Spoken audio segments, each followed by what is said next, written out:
Hello, hello, hello. Welcome to the Mrs. Mummy PhD podcast. I am your host, Dr. Michelle Gibbs, and I am passionate about helping scholarly mamas like you navigate your journeys with purpose so you can achieve your life and academic goals without sacrificing what matters. The reality is that scholarly mama life is multidimensional.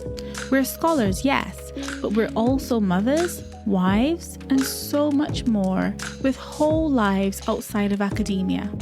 So how do we successfully navigate all this? Well, first, we need the space to embrace this unique blend. Only then can we begin the important work of becoming purposefully whole.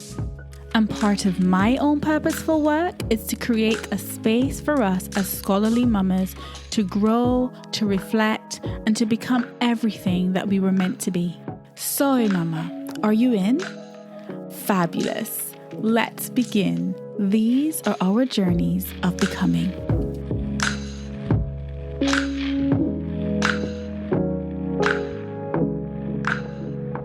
Hey mamas, welcome back to another episode of the Mrs. Mummy PhD podcast. I am here to support and empower all of the incredible mamas pursuing their PhDs. Today we're diving deep into the unspoken truths about this journey. So I want you to grab a favorite coffee or snack, find a cozy spot, and let's begin. We're going to talk about all the things that nobody tells you about doing a PhD with kids. So the first thing that nobody tells you is the incredible juggling act that awaits between your research, your family life, and if you're working as well, finding that equilibrium can be quite challenging. But remember that you are smarter and stronger and more capable than you might even imagine right now. I know it feels like you've got the world on your shoulders, but you can get through this journey. You just need to find a way and a system that works for you. But it is possible, and I am proof, having done my PhD as a mum of three, or a mum of one, and then a mum of two, and then a mum of three. Over the course of several years while working and juggling married life and home life and everything else, I can tell you that although it is a juggling act, it is possible to find a way that works. It is possible to be smart and purposeful on this journey. The second thing that no one tells you about doing a PhD with kids is all about guilt and self-care. So okay, first the guilt. It's real. The mum guilt, the PhD guilt, every possible type of guilt you can think of. You will experience it all. It's real and at times quite overwhelming. You need to be aware of this so that you can find strategies to manage that guilt and to tap into opportunities for self-care and be intentional about your boundaries so that you can look after yourself in order to make it through this journey. I remember reading recently, I can't remember who said it. I think it might have been someone's post on Instagram, but basically, and by the way, if you're not following me on Instagram, please do at Mrs. Mummy PhD. But I'm sure someone was saying that you need to make sure when you are on a journey as hard and as complex as doing a PhD as a mother, that you want to make sure that you are able to celebrate at the end. So there's no point achieving this goal if at the end of it, you are no use to yourself, you're no use to your family, you are completely burnt out, you are, suffering in whatever way. There's no point of doing all of that if you are going to not be able to enjoy the fruits of your labor at the end of it. So self-care is very, very important and often easily neglected. However, it can actually be an antidote for the guilt that you will experience on this journey. And I think we need to change our thinking about self-care as well. Like, self-care doesn't necessarily mean that you have to go and book a trip somewhere, or you have to go on an elaborate spa day with your girlfriends or something. It doesn't necessarily mean that. Self-care could be as simple as a few minutes in the shower, just having that time to reflect and think and kind of decompress from the day, just to have that space for yourself. It's more about that mental space than necessarily, a treat at the spa. I think if you can do that, then great, but it doesn't have to be complicated. And I think a lot of us put off self-care because we think it needs to be elaborate and expensive, and it doesn't. It could be free, and it could be simple, and it could be daily. And so, that's definitely something to be aware of. One more point to add to this point about guilt and self-care. I think one of the things that I had to accept on my journey was that it's okay to be different. It's okay that my journey through my PhD looks different from other people's, because I was surrounded by people who had no responsibilities outside of work life and PhD life. Quite a few of them were childless. And so, of course, it's different. I've got more responsibilities. I'm more limited in my availability and the time that I'm able to spend on my PhD because I've got other responsibilities and commitments. But it doesn't mean that should cause me additional guilt or stress. It means that I accept that my journey is different, I'm making choices. I'm making family-oriented, intentional, purposeful decisions that I believe are right for my family, for myself, and for my circumstances. And navigating this journey with that in mind, as well as, with my goals to complete my PhD in mind as well. So I think that's one thing to consider, that it's okay to be different. It's okay that your journey looks different from other people's. You might even be in a situation where you need to apply for additional funding or apply for an extension to just get you through to the end of the PhD journey. Or you may find yourself in the position that I was in, which is preparing for my Viva with my kids at home on summer holidays. And I had to really be quite creative and quite strategic about how I prepared for that. And so if you want to know more about how I successfully defended my PhD thesis by Viva whilst juggling my kids who were at home on summer holidays, then please do check out the 2 dedicated episodes that I have published on how to nail your PhD Viva with a purposeful scholarly mama strategy. Okay, so the third thing that no one really tells you about doing a PhD with kids is that your support system matters. When people look at my journey and they think, wow, Michelle, how have you managed to do all of what you've done? I have managed to do all of what I have done because I've had a very supportive husband right alongside me the entire way. And so there were times where I had to work extra hours, or where I had to put a few extra hours into my PhD. And my husband was able to take over the kids and manage everything with them, because usually we manage everything with the kids as a team.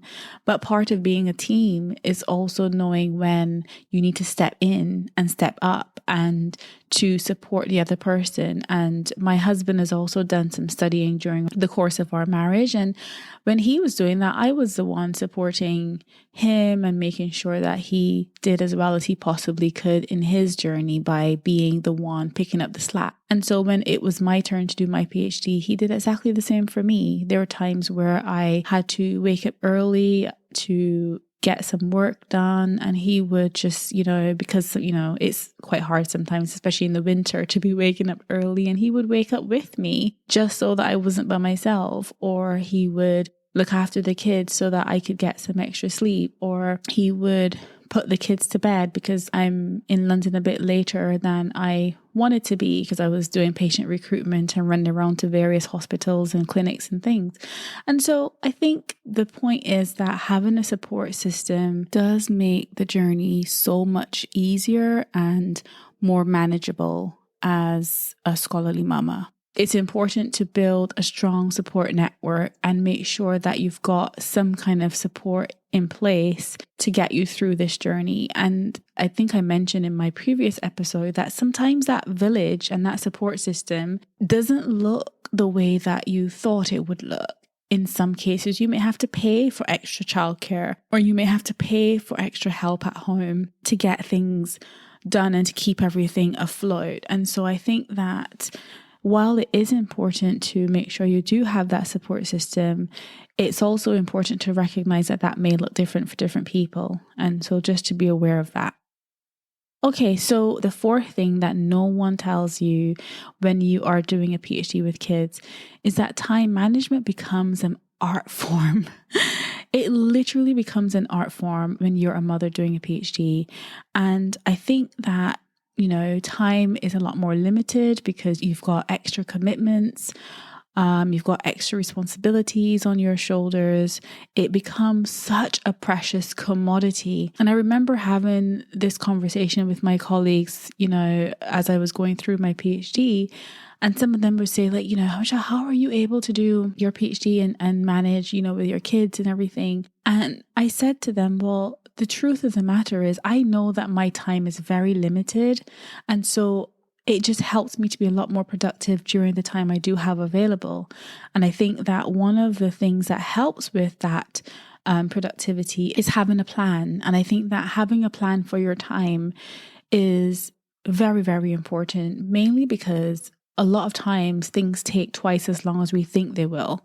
And so having an indication as to what time you do have available helps you to be able to better anticipate what time you will need to get a task done, and also allow you to plan your time ahead so that you are able to manage any sort of unexpected sickness at home, or having to pick up your children early from nursery because they're not well. That can happen. Kids can be sick, or they can be other family related emergencies, and therefore it's important to have a plan for your time so that you can navigate those little dips when they come. Okay, so the next thing that no one tells you when you're doing a PhD with kids is that you need to be flexible and adaptable. And I think this is so, so key. I talk a lot about the importance of having a flexible focus. And I think that this is so important because no one can predict the twists and turns in life. You never know what's around the corner. And so it's important to be flexible and be adaptable in your academic and your family life. There are times where you may have to put a bit of extra time and effort into something that's happening with your PhD, and there are other times where family life will take the priority. So I think it's not a matter of, one or the other. It's a matter of being flexible and adaptable to circumstances as they arise, and being okay with the fact that things may not always go to plan. Yes, you do have a plan, but there will be times where things will come up and you'll have to adjust and be adaptable to those circumstances. So I think that's another really key point, and no one tells you the importance of doing that, the importance of that flexibility and that adaptability. So, so key. And then the next thing that no one tells you about doing a PhD with kids is the importance of celebrating the small wins. I think this is so, so key because sometimes, this journey can feel so long and the destination can feel so far away. And yes, I'm all about not just glorifying the destination. I'm all about taking in the lessons and the becoming of it. I talk a lot about journeys of becoming, and I think it's because for me, the real gain is in the journey itself and not necessarily the destination. The destination can actually feel quite anticlimactic, to be honest. But, the growth that you've experienced on this journey and the lessons that you've learned along the way, those are the things that really are the gold dust in this experience. And so the key thing is, because the journey can sometimes feel long and hard, even though, yes, there are lessons that we are learning along the way, and, that is the gold dust. Even though that's so, it still can be a long, hard slog. And because of that, I think it's even more important as a scholarly mama to celebrate those little wins, to, did you manage to write a few pages on a chapter you've been working on for weeks? Celebrate that. Did you submit a chapter to your supervisor for feedback? Celebrate that. Did you manage to revise or edit a chapter after receiving feedback? Celebrate that. Celebrate every single milestone on this journey.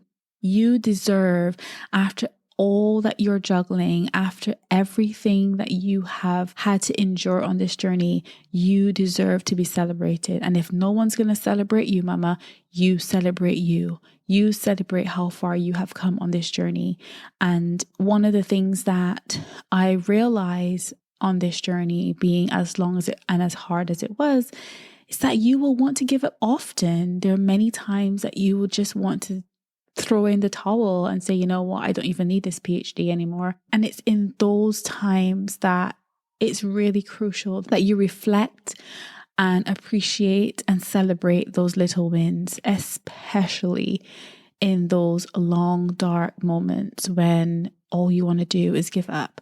That's the moment to celebrate the little wins. That's the moment to remember how far you've come, mama. You are doing so awesome. And I think that you should be celebrated, no matter how small that win is. Okay, so the seventh and final thing that no one tells you about doing a PhD with kids is the power of purpose. Now, this, mama, is your superpower. I know it's not the logical solution. It's not what most people think about when they're doing a PhD. But when you are doing a PhD with kids, when you're doing a PhD as a mother, you have got a secret superpower. And that secret superpower is your scholarly mama purpose. And no matter the challenge, it gives you the resilience, it gives you the tenacity, it gives you the drive to face those challenges head on and to bounce back.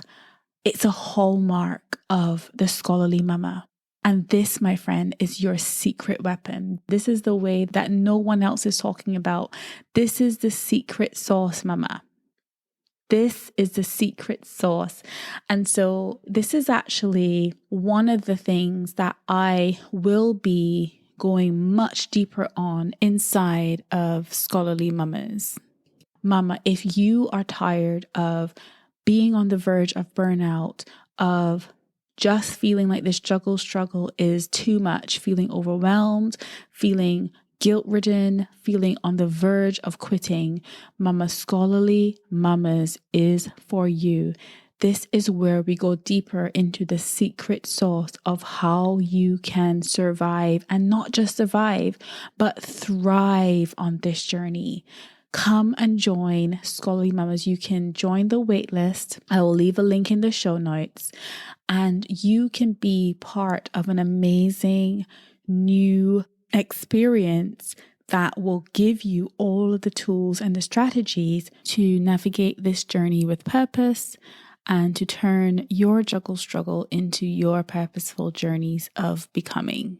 I am so looking forward to this, and I cannot wait to bring us all together inside of Scholarly Mamas. I will be announcing the launch date for Scholarly Mamas to those on the waitlist very soon, and so make sure you hop on the waitlist so you stay in the know.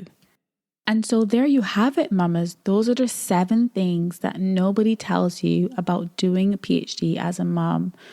Remember that this journey is tough, but it's also incredibly rewarding. So stay strong, stay focused, and keep your eyes on that well-deserved PhD. Until next time, mama, keep rocking the scholarly mama life, and I'm sending you, as always, lots of love and gratitude. I cannot wait to see you inside Scholarly Mamas. Take care. Bye-bye. Thank you so much for tuning in to the Mrs. Mummy PhD podcast. I hope you've enjoyed this episode, and if you did and you want in on this movement, why not head over to mrsmummyphd.com? You can join the waitlist for our exclusive community of smart, purposeful, scholarly mamas. We'd love to see you on the inside. Remember, mama, these are our journeys of becoming.